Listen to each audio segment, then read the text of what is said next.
WYXR 91.7 FM Memphis, WYXR.org on the web. I'm Robbie Grant, Executive Director, Station Manager here at WYXR. I'm sitting with Jared J.B. Boyd, Program Manager at WYXR. What's up, man? Hey, man, how's it going? It's good, it's good. I got you in the interview seat today. Uh-oh, it's hot over here. Oh, yeah. You're listening to our Clive Davis interview special, and we'll get to that in just a second. But we were in New York in July 2023. We're recording this in August, so just a few weeks ago.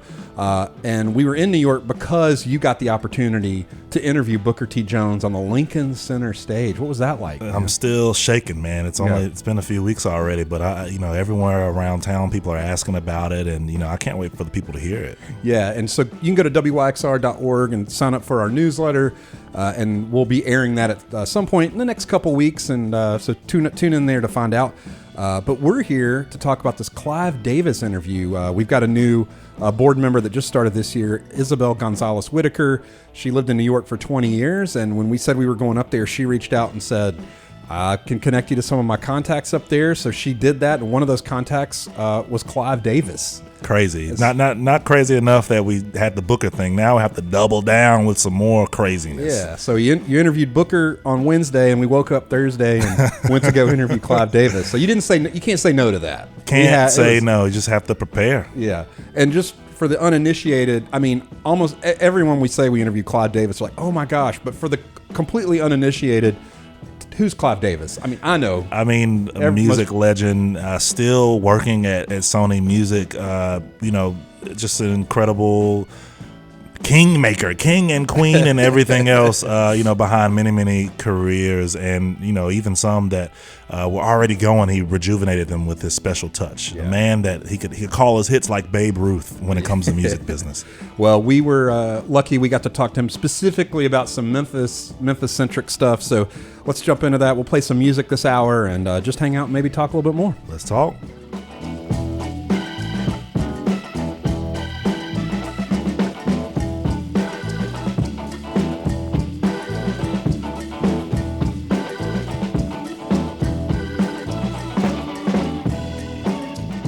I hear you perfectly.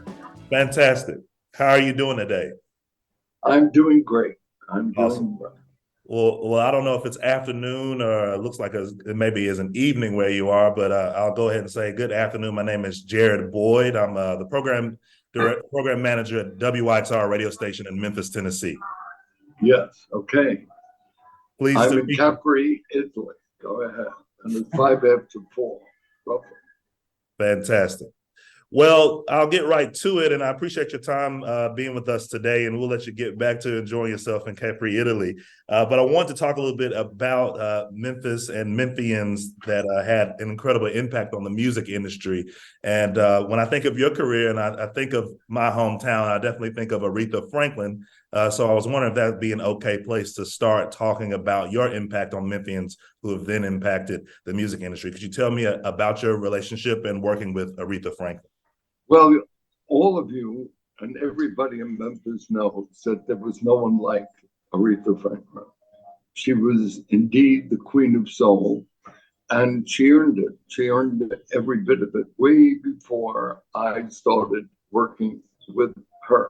She never worked with me. I took over Columbia after she left, and she had gone to Atlantic Records, where her classic hits are still classic today.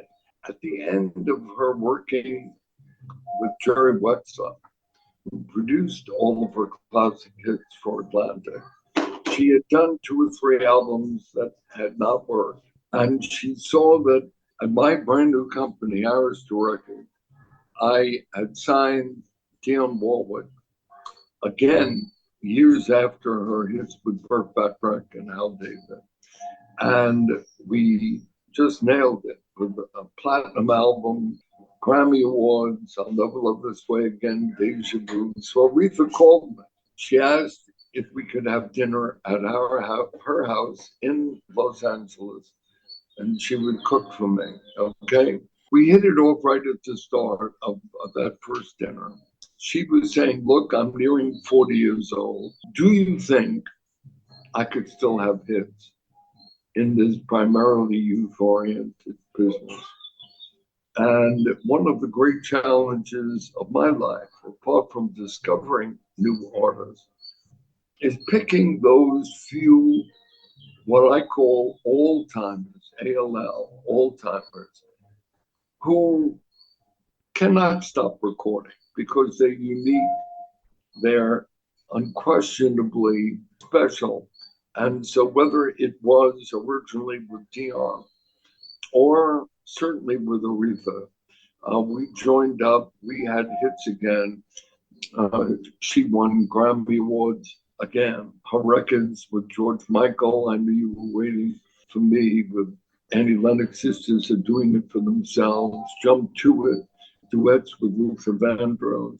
She remained always contemporary. She remained timeless.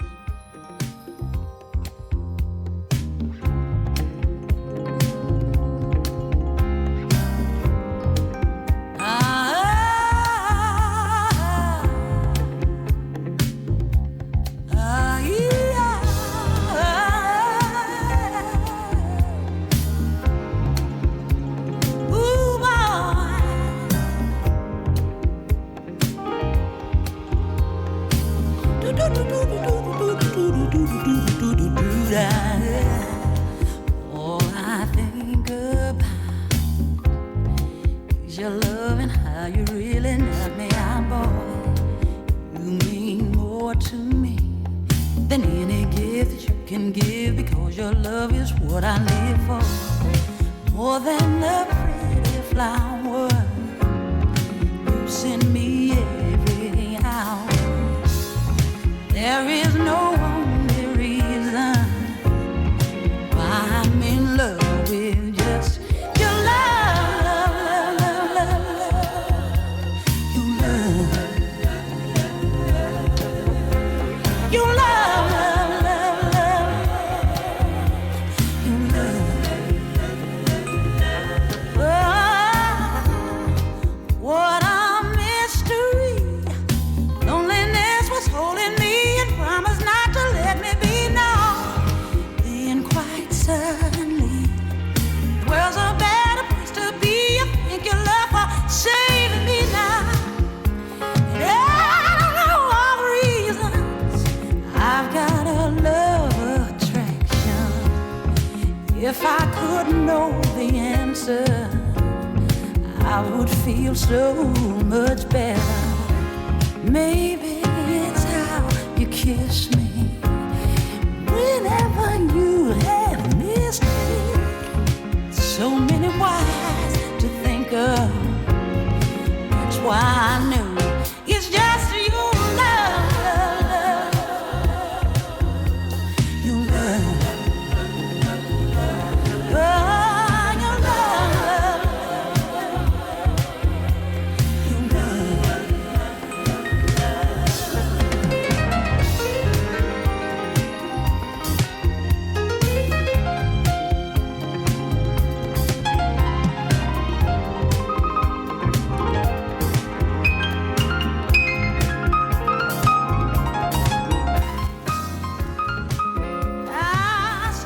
It's WYXR 91.7 FM Memphis, WYXR.org on the web. We're in the middle of a Clive Davis interview here with Jared JB Boyd, program manager. Let's get to part two. We're listening. He's going to continue talking about Aretha Franklin and his relationship with her and her relationship to Memphis. Let's do it.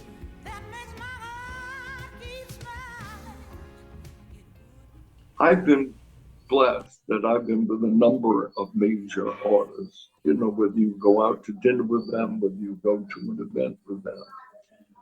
But there's no one who was recognized totally. I don't care what room we were in. I remember we were in a Valentino retrospective, and there was a tug in my elbow, and this well-known man was whispering in my ear saying, "I've never done this before, Clive, but you've got to introduce me to Aretha." And of course, I did, and I made Ralph Lauren very, very happy. So, A, I'm here to testify there was no one like Aretha. B, we were personal friends, confidants. as well as collaborators. And I have just the most special memories of my professional life with Aretha. Jump, jump, jump to it.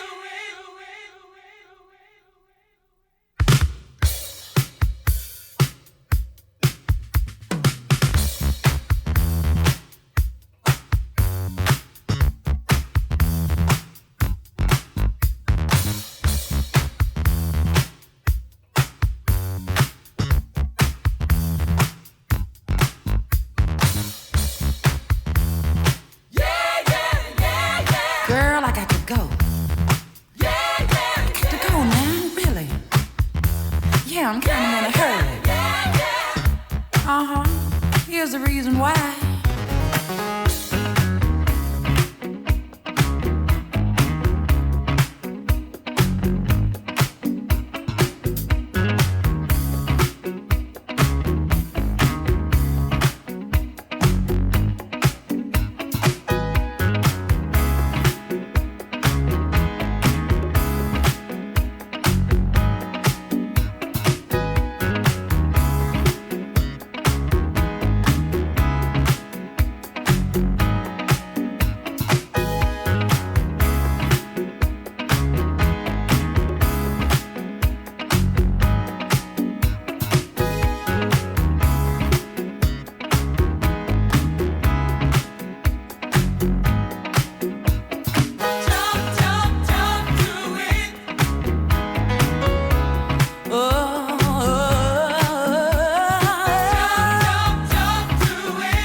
Fantastic. I like that you mentioned the Jump To It record, because I'm a DJ as well, and that record still gets people up on the floor and dancing. What was her chemistry like in that period with Luther Vandross? I know that he did incredible work on that record. Well, I looked to Luther because I read an article in Rolling Stone magazine that said his three favorite, most respected artists for him personally were Diana Ross, Dionne Warwick, and Aretha Franklin, not in any particular order. So that when I saw that Aretha was clearly one of his idols, if you will, I reached out to him and I arranged for that collaboration. And they had a at times testy relationship. There was one duet that there was a difference of opinion as to how loud Luther should be in a duet on Aretha's album. But that was minor. I want to mention it because it's part of history. On the other hand, there was enormous respect between the two of them, affection, warmth, and just aware how unique their pairing was, their artistry was, very special.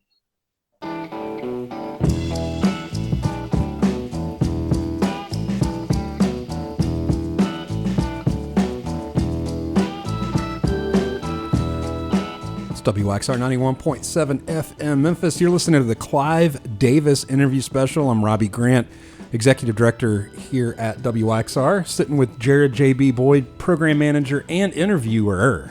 Oh, yeah. Now you're the interviewee.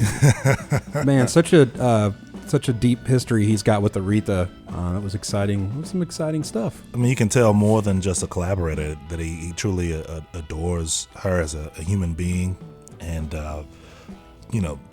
she grew up just she was born a couple houses down from my great-grandmother. So that house on Lucy, I know it. I've seen it. Every Thanksgiving it was right there. And so it's interesting how these paths cross. I mean, my great-grandmother had pictures in her home of Aretha as a really young child. Wow. And it's, all these connections with Memphis. We're about to get in to Maurice White and Earth, Wind & Fire. And, you never know who you're going to run into. I used to work downtown and used to see a woman named Jerry, and she worked right around the corner and always gave me hugs and was super sweet. And it was about 2 years I found out, she's the twin sister of Verdine White, the bass player of Earth, Wind & Fire, they just played Memphis not too long ago, and I'm still playing with them. This is interesting. I mean, we talk even Booker T. Jones and Maurice White were best friends at Booker T. Washington High School and the same train station where I started DJing.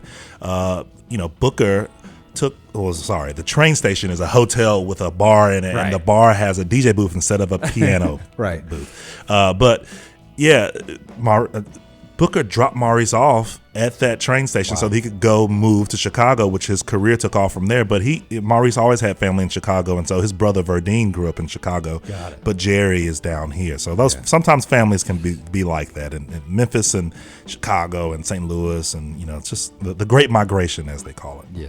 Let's get back to Jared J.B. Boyd's interview with Clive Davis.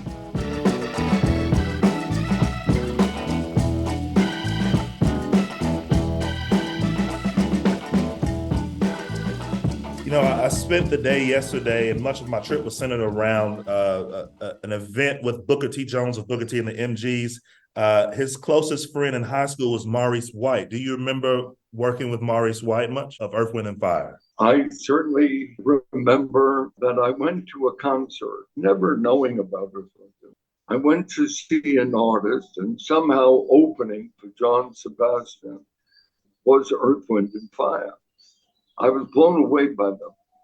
And Maurice was the leader of the group. And I remember chatting with him and saying, I find what you're doing very unique, very special. What is the status of your recording contract? He said, look, we're under contract to Warner. We just don't see eye to eye about where we should be going. I'm influenced by Miles Davis, but I combine it with R&B. I fuse R&B with progression, somewhat jazz, but I'm looking for a unique, special sound. I said, well, I would like to see more of that. If you could arrange for an actual audition. And if you tell Warner's, those years, my biggest competitor when I was head of Columbia was the Warner Brothers label. So they arranged very secretly for me to see the group in a recording studio in Los Angeles, and I was knocked out. And so I said, look, I'm committed to you right now. I'll sign you. and you've got to somehow get out of your contract. The fact is they did. I don't know what they did or how they did it or what the economic, if there were any special arrangements. It's not that they had been successful.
the year 1972.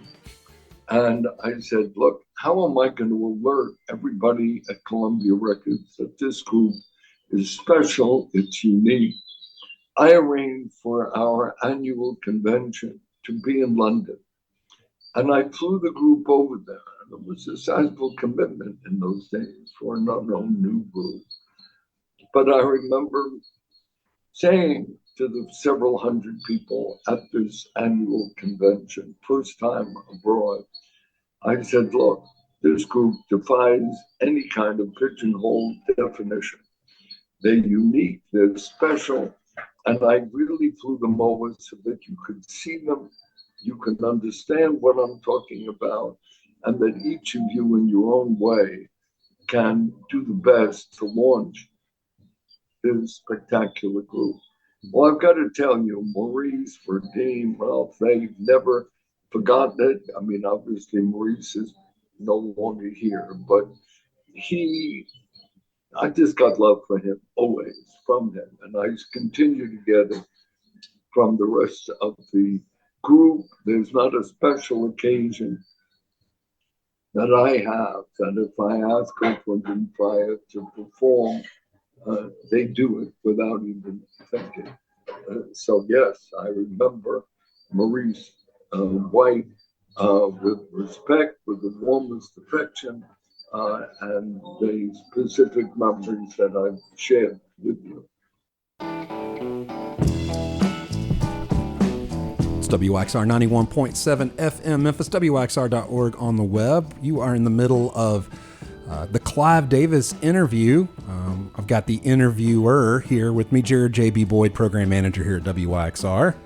That was cool, hearing all about Earth, Wind, and Fire. It's always difficult for me to listen back to these interviews, and this was sort of shotgun style because we first of all, we're not native New Yorkers, No, so we're already fish out of water. We're running into this office to talk to Clive Davis, who's clearly on vacation. He was in Capri, Italy, and calling in to talk to us, and we don't have any rapport with him. So he's 92, 91 or 92. 91, yeah. So I mean, listen, so many different layers of it was like a run and gun kind of thing, and here he is on, we're talking to him through the Zoom there. So I mean, it was just a lot.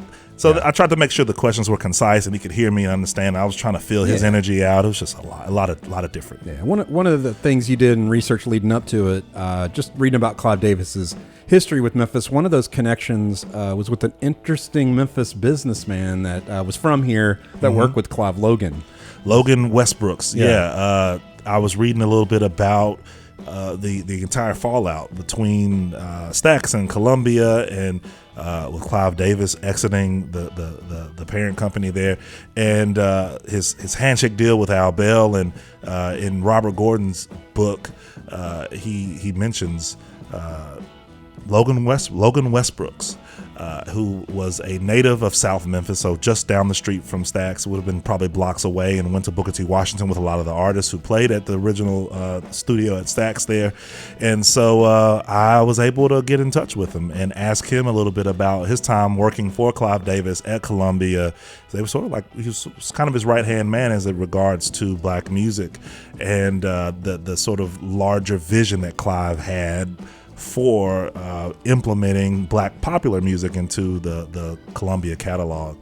And he was very gracious. But the cool thing about him is that even after Clive Davis left Columbia, Logan Westbrooks had a long career in music and produced a lot of records, and had Source Records, which is an incredible funky label of the 70s and 80s. That's cool.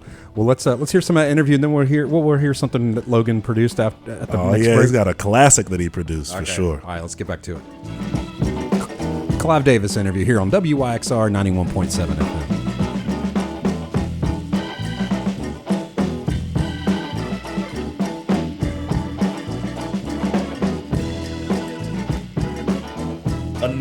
Another Memphian, not someone who was on the stage, but someone who's had an immense impact on on music rather, is Logan Westbrooks, and he told me to tell you hello, and he appreciates what you've done for him. I knew Logan when he was just a very young man, and he was just there to learn, okay? So I did not see any demonstration of what gotten the respect that you just mentioned.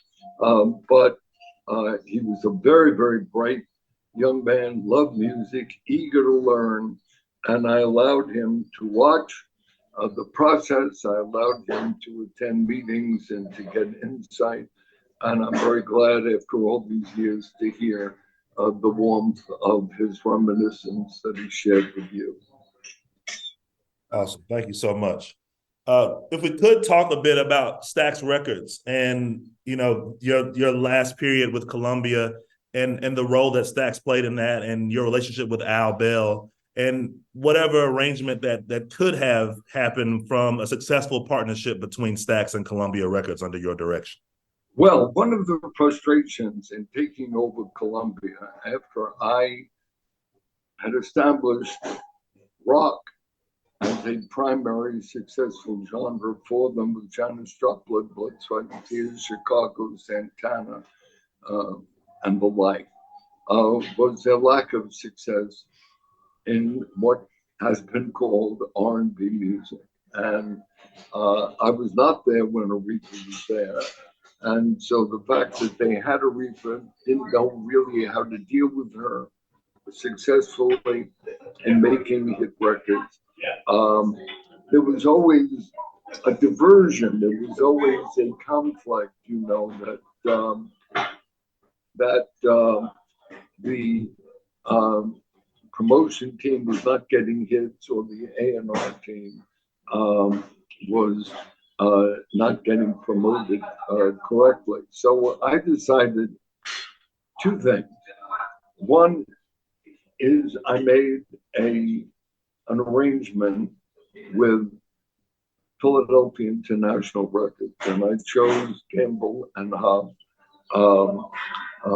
to financing Philadelphia International Records. And sure enough, when those records from the OJs and Harold Melvin and the Blue Notes featuring Teddy Pendergrass and Me and Mrs. Jones came, when we had hit records being given to us, we indeed broke through. So all of a sudden we were hot. All of a sudden we had a hot hand, and it was all due to the creative genius of Ken Gamble and Leon Huff. I didn't want that to be isolated. And so making sure that there was a good environment, making sure that it was not solely Philadelphia International and Kenny and Leon, is when I entered into discussions with Al Bell and for an association with Stax Records. I wanted to make sure that there was depth of contact. Don't forget, practically in those days, your distributors were selling to retailers, and I didn't want the only records contact interaction of Columbia with those retailers or ex-offers to be Philadelphia International. So it was my aim. We never really got a chance to put it into effect. But if you're asking me what was my intent was to provide much greater depth of expertise, relationships, contacts between Columbia and the African American community.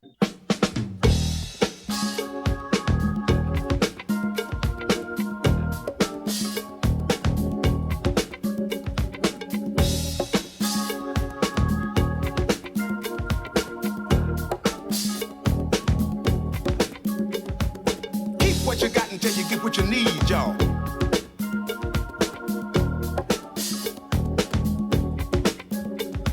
You got to give a lot just to get what you need sometimes, y'all. Give me the bridge now. I feel like busting loose, busting loose. Give me the bridge now.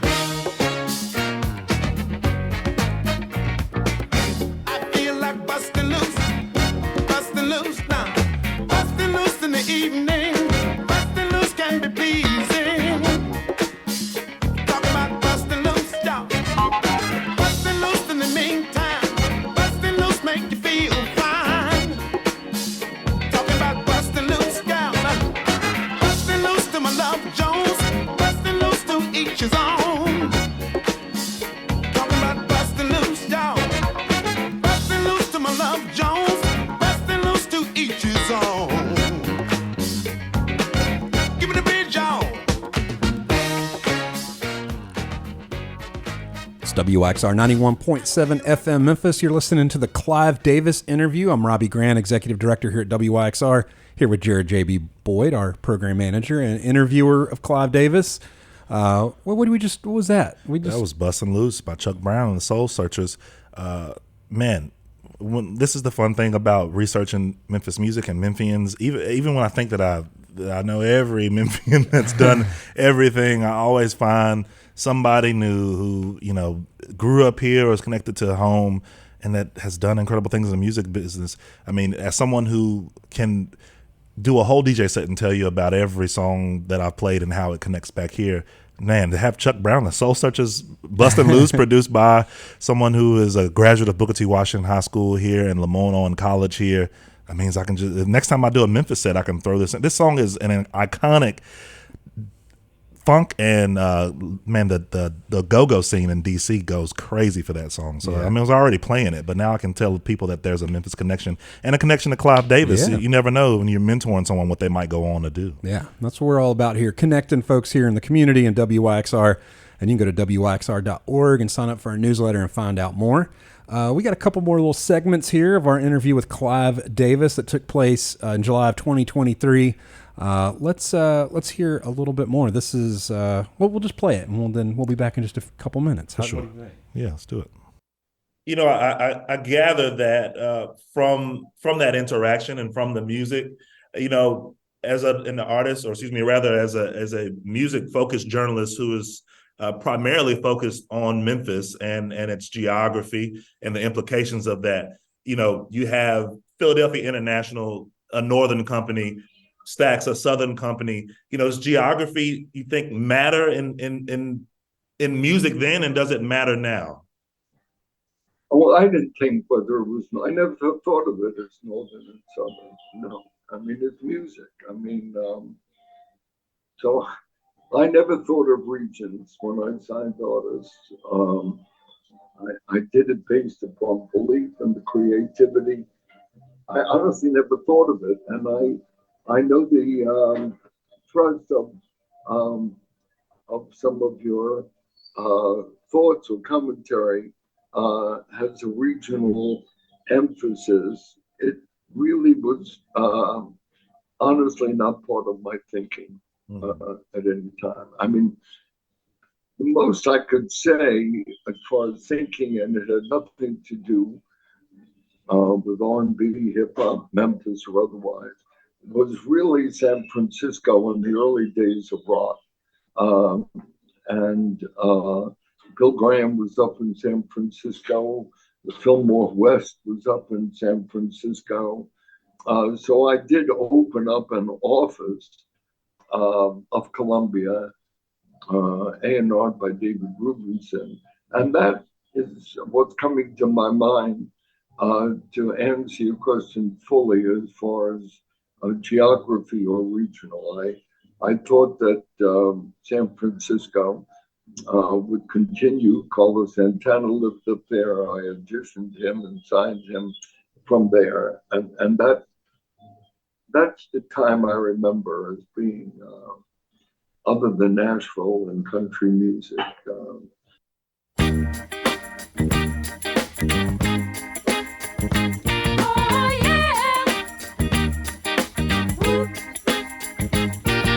The big stuff. Who do you think you are, Mr. Big Stuff? You're never gonna get my love. Now because you wear all those fancy clothes, oh yeah, and have a big fine car, oh yes you do now. Do you think I can afford to give you my love? Oh, you think you're higher than every star above, Mr. Big Stuff?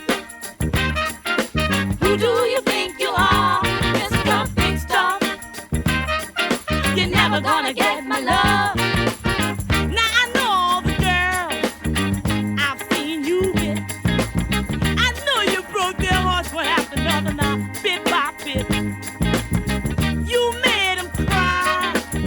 Many poor girls cry when they try to keep you happy. They just try to keep you satisfied. Mr. Big Stuff, tell me, who do you think you are, Mr. Big Stuff? You're never gonna get my love.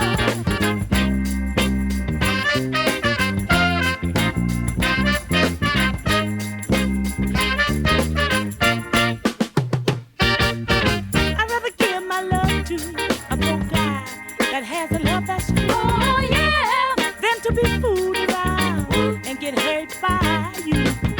Cause when I give my love, I want love in return. Oh yeah. Now I know this is a lesson, Mr. Big Stuff, you haven't learned. Mr. Big Stuff, tell me, who do you think you are, gonna get my love, Mr. Big Stuff. You're never gonna break my heart, Mr. Big Stuff. You're never gonna make me cry, Mr. Big Stuff. Tell me, just who do you think you are, Mr. Big Stuff?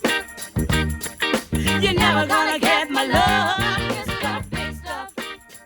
You mentioned belief in creativity of these artists and these musicians and these labels.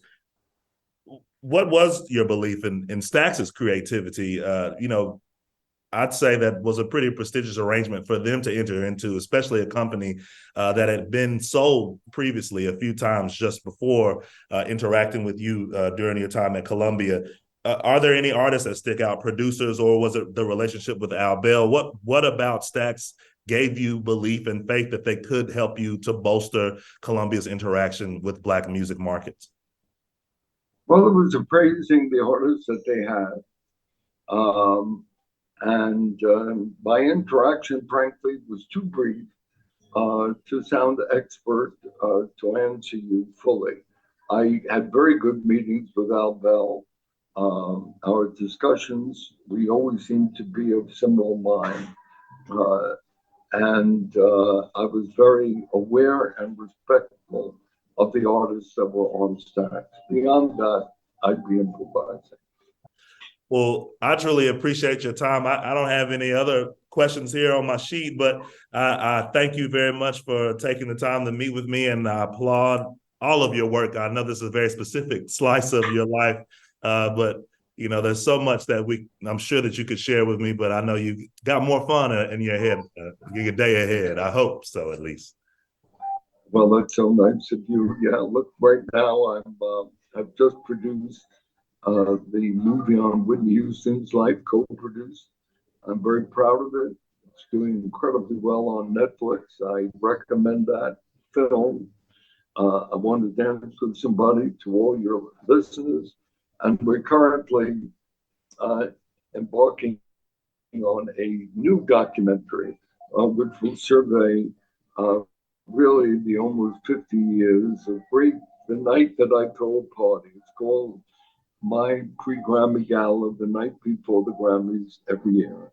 And that history and the artists that never been together on stage, whether it was Aretha with Alicia Keys, whether it was Rod Stewart with Lou Reed and Slash, just met. To bring all of that together is a current priority for me. It was nice to speak with you. I recommend that you come to Italy. You should have done it in person. And I couldn't recommend Italy, Ischia and Capri to your Memphis listeners and that region. Well, thank you so much. Well, I certainly, if anyone had asked me if I could come and see you in person, I certainly would have done so. Maybe next time. Or maybe you can come visit us in Memphis. Have you ever been to Memphis? Yes. I've been to Memphis a few times. Yes. Okay. When were you last there? Oh, many years ago. It has to go back to my Stax discussions, okay? So it really has been many years. We'll have to change that. You come back and I can show you around, and we'll certainly take you up to Stax. Okay. Good to see you and good to speak with you. Thank you. Woo! It's WYXR 91.7 FM, WYXR.org. Robbie Grant here with Jared J.B. Boyd. That's the conclusion of our Clive Davis interview. Jared J.B. Boyd, great interview, man. Great job. Hey, thank you, man. I learned from the best, man. Yeah, it was cool being in the room and getting to hear the questions answered all about Memphis and Memphis-centric stuff. So yeah, it's cool. I'm thrilled for everyone to hear it, man. This is the moment. Well, we really appreciate everyone listening out there. You can sign up for the WYXR newsletter on our website, WYXR.org. This will be archived there as well. So if you missed it live, you could be listening to the archive now, or you can listen to it later. And we'll also have the Booker T. Jones performance with the Stax Music Academy, and also Jared J.B. Boyd's interview with Booker T. at Lincoln Center. That'll be up soon, and the newsletter and our social media is the best way to keep up with it. So, all right, let's get out of here. Thanks, Jared. Appreciate you. Hey, thanks, Robbie. All right.